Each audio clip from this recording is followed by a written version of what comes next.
सुनो भाई, अपने वादे के अनुसार मैंने संकल्प लिया है कि प्रतिदिन मैं गीता सुनाऊंगा और रामचरितमानस की चौपाइयाँ सुनाऊंगा कि इनको सुनने वाले को भी लाभ है, पढ़ने वाले को भी लाभ मिलता है। गीता का चौथा अध्याय है। भगवान कह रहे हैं, मैंने इस अविनाशी योग को सूर्य से कहा था। सूर्य ने अपने पुत्र वैश्यत मन से कहा और मन ने अपने पुत्र राजा इक्ष्वान से कहा।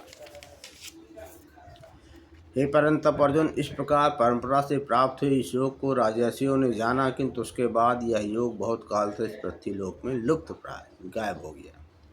तू मेरा भक्त है, प्रिय है, इसलिए वही ये पुरातन योग आज मैं तुमको कहा हूँ, क्योंकि यह बड़ा ही उत्तम रहस्य अर्थात गुप्त रखने योग्य विषय। अर्जुन बोले, आपका जन्म तो अभी हुआ है, असुर का जन्म बहुत पुराना है, तो मैं कैसे मान लूँ कल्प के आदि में हो चुका है। इस बात को आपने कल्प के आदि में हो चुका है, मैं इस बात को ऐसे मानूँ कि आप ही ने कल्प के आदि में सूर्य से कहा था।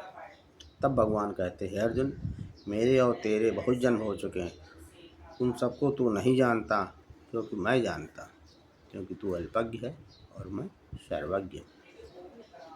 मैं अजन्मा और अविनाशी होने के बावजूद समस्त प्राणियों का ईश्वर होते हुए भी अपनी प्रकृति को अधीन करके अपनी योग माया से प्रकट होता।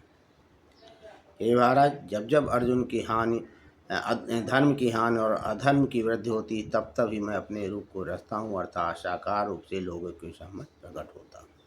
इसका मतलब सगुण रूप, कुछ लोग कहते हैं ना परमात्मा निराकार है, तो साकार रूप भी धारण कर सकता है। जब पूरी सृष्टि को, विश्व को साकार रूप में बना सकता है, तो क्या अपने को नहीं बना सकता चिन्मय। साधु पुरुषों का उद्धार करने के लिए, पाप कर्म करने वालों का विनाश करने के लिए और धर्म की अच्छी तरह से स्थापना करने के लिए मैं युग युग में प्रकट होता हूँ। ये अर्जुन, मेरे जन्म और कर्म दिव्य अर्थात निर्मल और अलौकिक है। इस प्रकार जो मनुष्य तत्व जान लेता है, वह शरीर को त्याग करके जन्म को प्राप्त नहीं होता, किंतु मुझे ही प्राप्त होता है। पहले भी जिनके राग, भय और क्रोध सर्वथा नष्ट हो गए थे और जो मुझ में अनन्य प्रेम पूर्वक स्थित रहते थे, ऐसे मेरे आश्रित रहने वाले बहुत से भक्त उपयुक्त ज्ञान रूप तत्व से पवित्र होकर मेरे स्वरूप को प्राप्त हो चुके। अब यह एक बहुत मजे की बात कही गई। जो राग, भय और क्रोध से रहित होकर अनन्य भाव से प्रभु का स्मरण करते हैं, वो उनके स्वरूप को ही प्राप्त हो जाते हैं। राग और द्वेष नहीं होना चाहिए। यदि राग होगा तो द्वेष होगा ही। किसी पर राग हुआ, आसक्त हुई, काम पूरा न हुआ, दोष होगा, दोनों का चिंतन होगा। क्रोध होगा, उसमें भी चिंतन होगा। तो जब तीनों अवस्थाओं को हम नेग्लेक्ट कर देंगे, तब जो चिंतन होगा वो प्रभु का। हे अर्जुन, जो भक्त मुझे जिस प्रकार भजते हैं, मैं भी उनको उसी प्रकार भजता हूँ, क्योंकि सब मनुष्य सब प्रकार से मेरे ही मार्ग का अनुसरण करते हैं। इस मनुष्य लोक में कर्मों के फल को चाहने वाले लोग देवताओं की पूजा करते हैं, क्योंकि उनको कर्मों से उत्पन्न होने वाली सिद्धि प्राप्त हो जाती है। ब्राह्मण, क्षत्रिय और शूद्र इन चार वर्णों का समूह गुण और कर्मों के विभाग पूर्वक मेरे द्वारा रचा गया। इस प्रकार उस सृष्टि रचनादि कर्म का कर्ता होने पर मुझ अविनाशी परमेश्वर को तू वास्तव में करता ही जान।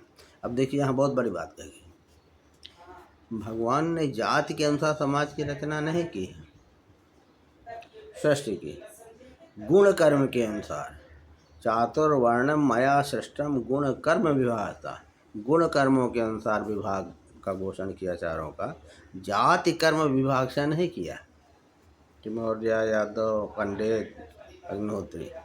गुण कर्म, इसका मतलब विवाह के एक ब्राह्मण भी अपने कर्म से च्युत होकर के शूद्र के रूप में गिर सकता है, और शूद्र भी अच्छे कर्मों को प्राप्त होकर के कर्म करके ब्राह्मणत्व प्राप्त कर सकता है। एक पद है, एक स्थिति है। कितने हुए, राधास वगैरह देख लीजिए, कबीर वगैरह देख लीजिए। ये आज की भाषा में जिसे नीच कुल है नहीं, लेकिन लोग समझते हैं, उसमें रहते हुए कितनी उत्तम स्थिति को प्राप्त कर लिए थे। तो गुणों का डेवलपमेंट करना है। जितना गुण होते जाएंगे वो स्थिति प्राप्त होती जाएगी।